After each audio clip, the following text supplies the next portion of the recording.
혼자 있는 게 편하다고 말하면서도 막상 혼자 집에 있으면 괜히 불안해지는 순간 있지 않으세요? 누가 옆에 없으면 괜히 휴대폰을 들여다보게 되고, 괜히 연락할 사람을 찾게 되고, 유튜브나 넷플릭스를 틀어놔야 마음이 좀 진정되는 상태. 이게 단순히 외로워서일까요?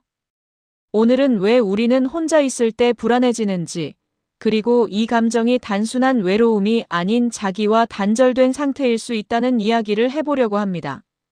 많은 사람들이 이렇게 말합니다. 나는 사람 없으면 불안해. 연애를 안 하면 허전해. 계속 누군가와 연결돼 있어야 안심이 돼.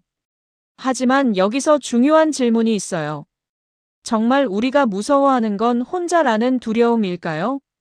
아니면 혼자 있을 때 들리는 내 생각일까요? 사람이 옆에 있으면 내 생각은 잠시 조용해집니다. 관계 속 역할을 하느라 나에게 집중할 시간이 줄어들기 때문이죠. 하지만 혼자가 되면 그동안 미뤄두었던 감정, 해결되지 않은 불안, 내가 외면했던 생각들이 올라옵니다. 그래서 우리는 고독이 아니라 내면의 소음이 무서운 것일지도 모릅니다. 혼자 있을 때 불안이 커지는 사람들에게는 몇 가지 공통점이 있습니다. 첫 번째, 자기 정의가 관계 중심으로 형성된 경우. 나는 누구인가? 라는 질문에 누구의 여자친구, 누구의 친구, 누구에게 필요한 사람, 이런 답이 먼저 떠오른다면 혼자는 곧 정체성의 공백이 됩니다. 관계가 사라지면 나도 희미해지는 느낌. 그래서 계속 누군가를 통해 자기 존재를 확인하려 합니다. 두 번째, 침묵에 익숙하지 않은 사람. 요즘 우리는 항상 소리에 둘러싸여 있습니다. 영상, 음악, SNS, 알림. 완전한 정적 속에 가만히 앉아 있는 경험을 거의 하지 않죠. 그런데 침묵은 감정을 증폭시킵니다. 그래서 침묵이 불편한 사람은 혼자 있으면 불안해집니다. 세 번째, 애착 불안이 있는 경우. 어릴 때 정서적 안정이 충분하지 않았던 경험이 있다면 혼자 있음은 무의식적으로 버려짐과 연결되기도 합니다. 그래서 아무 일도 없는데 괜히 관계를 확인하고 싶고 괜히 상대가 멀어질까봐 초조해집니다. 이건 나약함이 아니라 학습된 생존 전략입니다. 과거에는 혼자가 되는 시간이 자연스러웠습니다.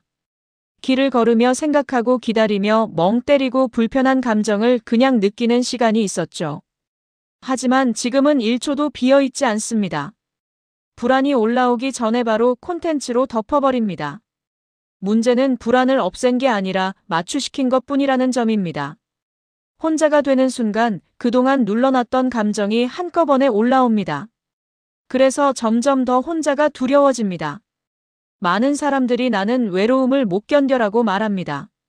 하지만 조금만 더 들여다보면 그 안에는 외로움보다 더 깊은 감정이 숨어 있습니다. 혹시 이런 건 아닐까요? 누군가에게 인정받지 못할까봐 두려운 마음. 언젠가 혼자 남겨질지도 모른다는 불안. 내가 어딘가 부족한 사람이라는 감각. 그래서 가끔은 나는 정말 괜찮은 사람인가?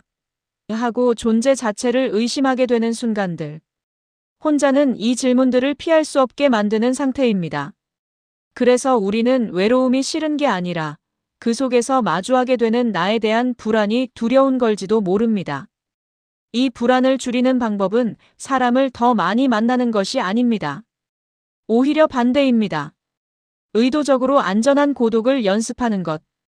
예를 들면 10분 동안 아무것도 안 하고 앉아있기. 음악 없이 산책하기. 혼자 카페에서 휴대폰 없이 있기. 감정이 올라오면 기록하기. 처음엔 불편합니다. 하지만 점점 깨닫게 됩니다. 내가 생각보다 망가지지 않는구나. 이 감정은 올라왔다가 내려가는구나. 그때부터 혼자는 공포가 아니라 회복의 시간이 됩니다.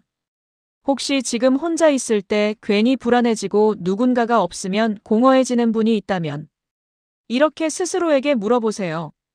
나는 사람을 원하는 걸까? 아니면 나 자신을 피하고 있는 걸까? 혼자를 견딘다는 건 강해진다는 뜻이 아닙니다. 자기와 다시 연결되는 과정입니다. 그리고 아이러니하게도 혼자를 견딜 수 있는 사람이 관계에서도 더 건강해집니다. 오늘 영상이 여러분이 누군가 없이도 괜찮은 상태로 조금 더 가까워지는 계기가 되었으면 좋겠습니다. 구독과 좋아요 눌러주세요.